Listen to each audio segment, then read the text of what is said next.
সবচেয়ে বড় দুঃখ লাগে কি জানেন, আমরা এই দেশের নাগরিক, বাংলাদেশের।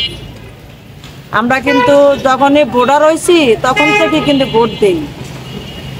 যখন ভোটার হয়েছি তখন ভোট কেন্দ্র গেছি, যাওয়ার পরে আমার মা আমার লইয়া গেছে, নিয়ে আমার মা ধানের শীষের উপরে চিল্লা মাইরা দিছে। যাওয়ার পরে কইছে মা কাগজটা এমনি ভাঙবো, এমনি ভাঙছি, ভাঙ্গে ওইভাবে হালাইতে গেছে, ওইভাবেই হালাইছি। ওই মার আদেশটাই কিন্তু পালন করে গেছি। তারপরেও আমাকে প্রধানমন্ত্রী শেখ হাসিনা যখন বলছিল 10 কেজি চাল খাওয়াইব, তখন আমরা তো বাংলাদেশের মানুষ, আমরা মনে করি যে একটু সুবিধা জেনে পাই আমরা হেনেই দৌড়ুন।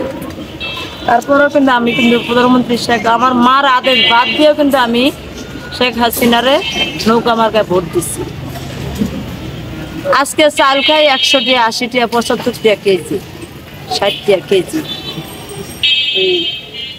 আমরা বাংলাদেশের নাগরিক হিসাবে আমাকে যে একটা লিগ্যাল ভোট যে আমরা জনগণের দেই, আমরা কি এই দেশের কোনো অধিকার নাই? আমরা কি এমপি মন্ত্রীদের কাছে কিছু দাবি নাই? কিন্তু আমাদের কাছে কেউই নেই। আমরা শুধু ভোটটাই দিই, অন্ধকার কবরে যাইয়া শুধু ভোটটা দিয়া, এই পর্যন্তই আমরা এই দেশের নাগরিক।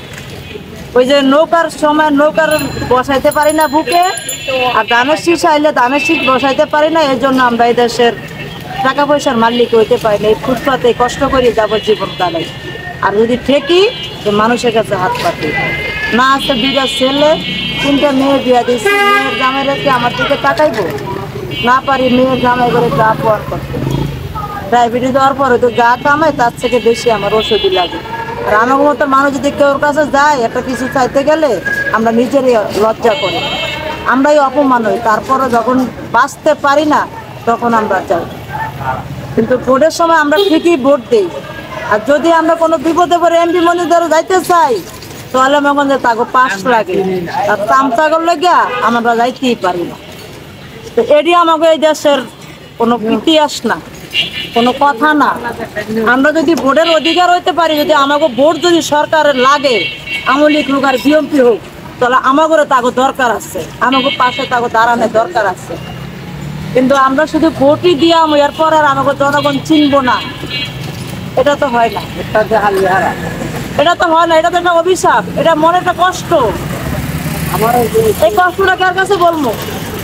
এই যে নির্বাচনের কারণে হাজারে আমাদের লোক মারা গেল, আমাদের মুসলমান মারা গেল, কাদের কারণে? এই সরকারের কারণে। ওবায়দুল কাদেরের ছেলে মারা গেছে, অন্যান্য নেতাকে ছেলে মারা গেছে, আমাদের সাধারণ মানুষের সন্তান হারাইছে। যেই মায়ের সন্তান হারাইছে এই মায়ের বোঝে তার পেছনে।